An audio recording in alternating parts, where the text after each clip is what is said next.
Snowmaking here in Flagstaff has been a controversial issue since before it was legalized. Many groups, like the local tribes, believe that the snowmaking is polluting the sacred mountain and is using up valuable water resources.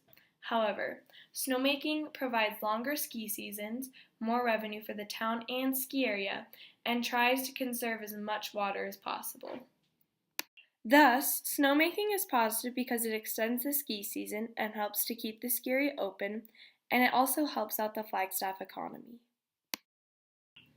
Snowmaking helps out the Flagstaff economy by providing jobs and by benefiting the local businesses.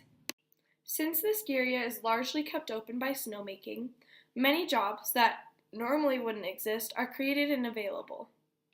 As Resort Services Director Ryan Hartle says,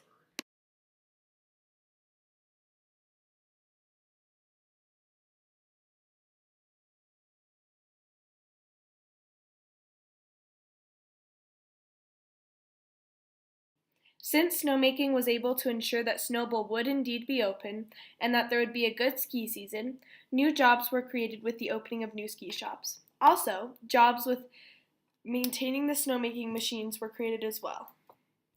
Also, due to snowmaking, local businesses like ski and snowboard shops and some restaurants are benefited as well.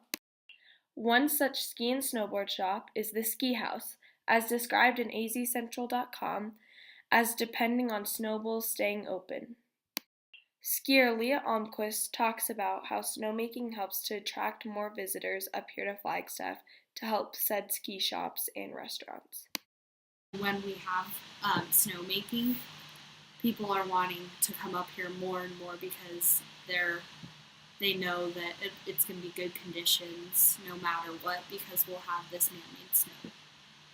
Since more people come up here to go skiing and snowboarding, more items are rented and more people eat at restaurants and stay at hotels. Both Ryan Hartle and Lee Almquist speak into this. Definitely people with rentals or buying stuff up here or just buying passes make a huge difference.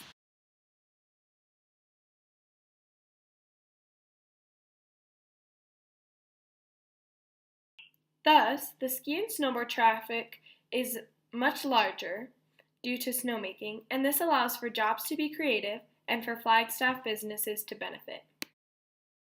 However, this view is not shared by everyone, as shown by Michael Lerma, a professor at NAU and a member of a tribe. We're all transitioning into other economies anyway.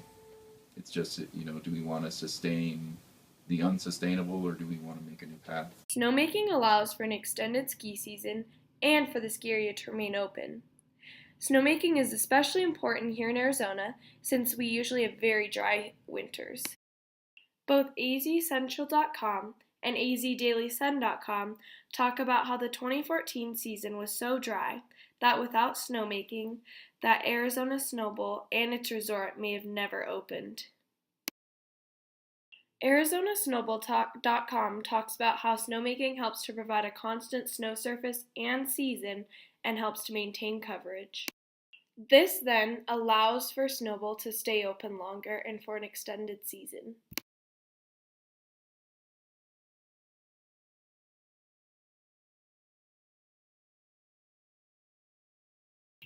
If the ski area had just opened, or hadn't even opened at all, skiers and snowboarders from both Flagstaff and Phoenix wouldn't have been able to go up to the ski area as much. This means that the season would have been short or possibly non-existent, and without gain for almost everyone.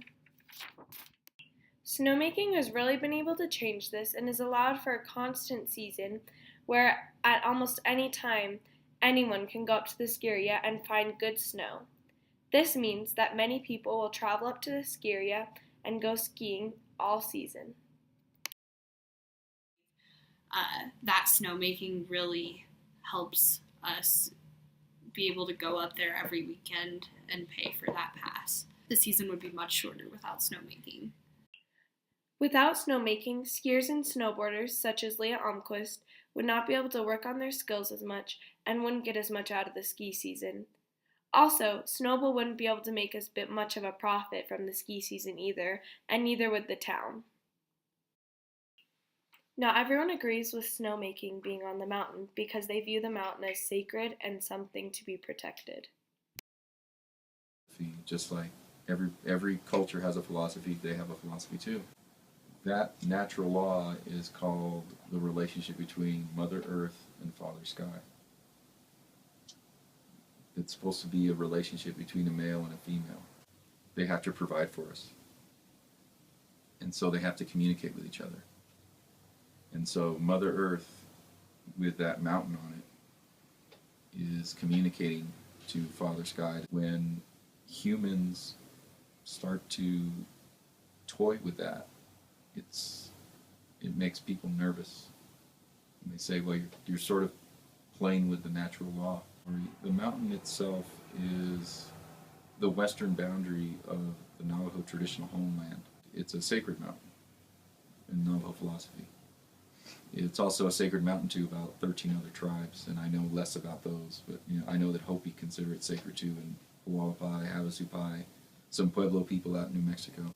A few years ago, when they had the fire out there, the medicine people were consulted through one of those two organizations I mentioned earlier, and they didn't talk about it like a forest fire. They talked about it like a third-degree burn on a person.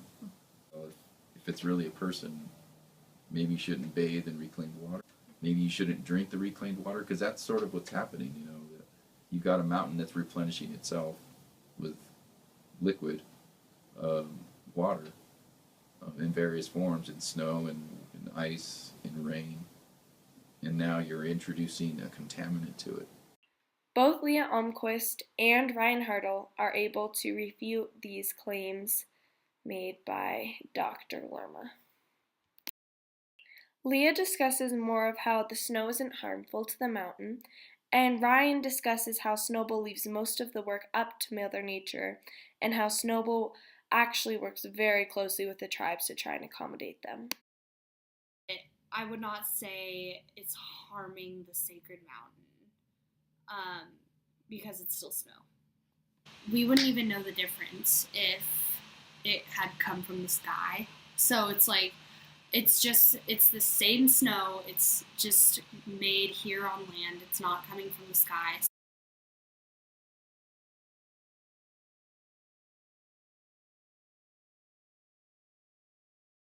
Every year, tens of thousands of people, many from out of town, drive up to Snowball to go either skiing or snowboarding. This is a popular sport, and snowmaking has increased the amount of time that people can participate in the sport up at Snowball. While snowmaking is still quite a controversial topic today, it's definitely more positive due to the economic benefits and the extended ski seasons that it provides.